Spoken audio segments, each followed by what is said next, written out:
السلام عليكم. واش عمرك سولتي راسك علاش شي ناس كياكلوا الفول وكيستافدوا منه وشي ناس اخرين كيتنفخوا وكيتقالوا في المعده وكيقولوا الفول ماشي زوين؟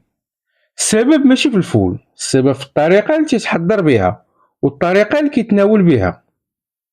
الفول هو من اقدم الحبوب اللي عرفها الانسان واستفاد من فوائدها، وكان كيتكال حتى في زمن الفراعنه حيت فيه قوه غذائيه كبيره بزاف، كتقوي الجسم وكتعاون على الخصوبه وكتحارب فقر الدم، ومفيد بزاف للنساء الحوامل.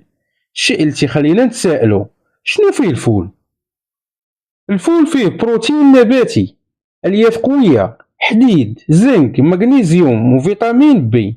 يعني الفول وجبه تقدر تعوض بزاف ديال الماكله اللي كنخلصوا فيها بزاف ديال الفلوس. دابا ندوزو للطريقه اللي تيتحضر بها الفول بلا ما يدير ليكم لا نفخه لا غازات، لا يتقل لكم على المعده، وتستافدوا من الفوائد ديالو كامله. قبل ما نطيبوا الفول من لازم نقعوه في الماء ليله كامله ونبدلوا الماء من مره حتى لجوج مرات. علاش كنديروا هاد العمليه؟ الفول فيه مواد كتمنع الجسم يمتص المعادن، يعني الا كليناه بلا ما يتنقع في الماء تيدير نفخ، كيتقل لينا المعده، كيدير غازات وعياء بعد الماكله. هاد العمليه ديال النقع ديالو في الماء مفيده بزاف، تتخليه سهل في الهضم، مفيد في الامعاء وما كيديرش النفخ. واهم حاجه ملي تيبزق الفول في الماء تيتخلص من بقايا المبيدات والسموم. ننتقلوا لفوائد الفول بالنسبه للرجال والنساء. نبداو بالرجال. الفول فيه الزنك والمغنيسيوم، هاد المعادن بجوج مهمين لإنتاج الهرمونات الذكورية بشكل طبيعي. أكل الفول خصوصا في وجبة الإفطار كيعاون على الطاقة، القوة البدنية، تحسين الدورة الدموية، الإحساس بالشبع بلا كسل.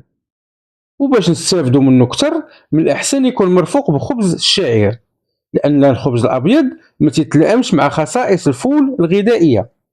ننتقلوا لفوائد الفول للنساء. الفول فيه الحديد، يعني تناول الفول تيقضي على فقر الدم المنتشر عند أغلب النساء. الفول فيه الألياف، يعني تنظم الهضم. الفول فيه فيتامين بي اللي تيخفف التوتر والتعب عند النساء. أكل الفول كيشبع، يعني مفيد في الرجيم.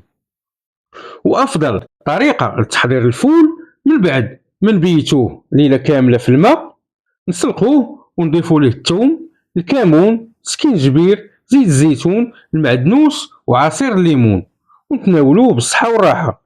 الفول ماشي عدو، الفول صديق، ولكن إلا عرفنا كيفاش نتعاملوا معه.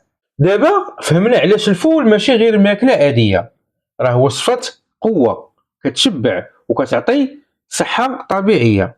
جرب الوصفة وراقب الفرق في الجسم ديالك.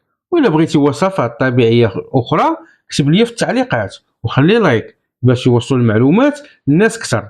وديما دير فراسك أن الصحة ما كتشراش، الصحة كدار في الدار. والسلام عليكم ورحمة الله تعالى وبركاته.